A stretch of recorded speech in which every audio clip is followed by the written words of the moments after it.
पिछले कुछ दिनों से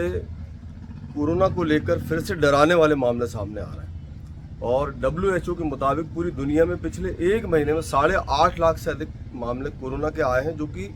52% की वृद्धि है। और पिछले 28 दिनों में 3000 से अधिक मौतें कोरोना के कारण पूरी दुनिया में हुई हैं, जो कि बहुत ही डराने वाले मामले हैं। और मैं आप सभी से अपील करता हूं कि कोरोना को लेकर सावधानी बरतें और अपने स्तर पर जो अपने बचाव के लिए जो भी व्यवस्थाएं हो ज़रूर करें, क्योंकि हमने पिछले कोरोना काल में देखा है कि सरकारी अस्पतालों में क्या व्यवस्थाएं थी, डॉक्टर्स की क्या स्थिति थी, वेंटिलेटर नहीं थे, ऑक्सीजन की व्यवस्थाएं नहीं थी, ज़रूरी दवाएं उपलब्ध नहीं थी, बेड उपलब्ध नहीं थे। ये स्थितियां सरकारी अस्पतालों में थी और मैं पूरे दावे के साथ कहना चाहता हूं और आप सबसे अनुरोध करता हूं कि एक बार आप जहां भी रहते हैं वहां पे अपने स्थानीय स्वास्थ्य केंद्र हो, जिला अस्पताल हो या जो भी स्वास्थ्य सुविधाओं के लिए सरकारी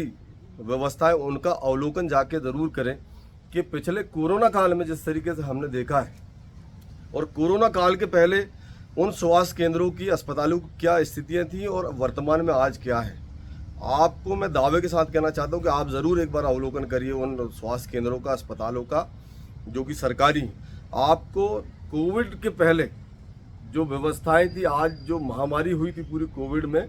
उसके पहले जो व्यवस्थाएं थी, दावे के साथ कह रहा हूँ आज भी वही व्यवस्थाएं, वही स्थितियां होंगी। कोई सुधार नहीं हुआ, ना वेंटिलेटर बढ़ाए गए होंगे, ना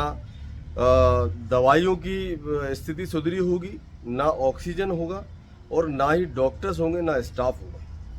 ये दावे के साथ मैं कह रहा हूँ कोई सुधार नहीं है कि इतनी बड़ी महामारी जो पूरी दुनिया ने झेली, उसके बाद भी हमारे स्वास्थ्य सुविधाओं में कोई सुधार हुआ होगा। मैं दावे के साथ कहता हूँ कि कोई सुधार नहीं हुआ, क्योंकि जिस तरीके से आज चुनाव को लेकर लोग बड़ी बड़ी योजनाओं को लाते हैं सामने और रेवड़ी बांटने का काम करते हैं, लेकिन स्वास्थ्य सुविधाओं में कभी कोई ध्यान नहीं देता, जबकि सबसे पहली प्राथमिकता स्वास्थ्य सुविधाओं को लेकर सरकार की होना चाहिए।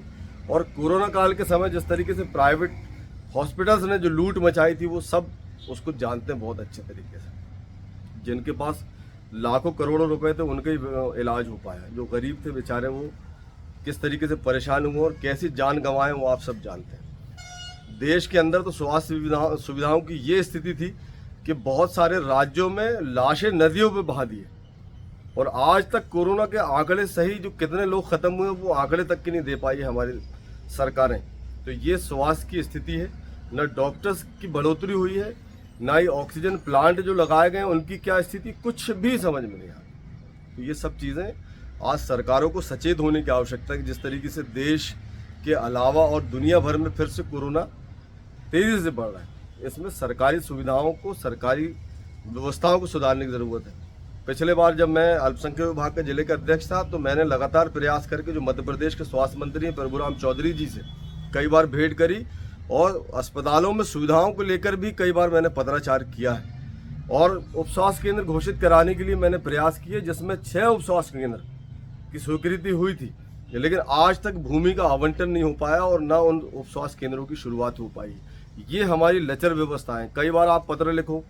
ज्ञापन दो, मंत्रियों अधिकारियों से मिलो, लेकिन कोई रिप्लाई नहीं होता और ना ही कोई किसी प्रकार का कोई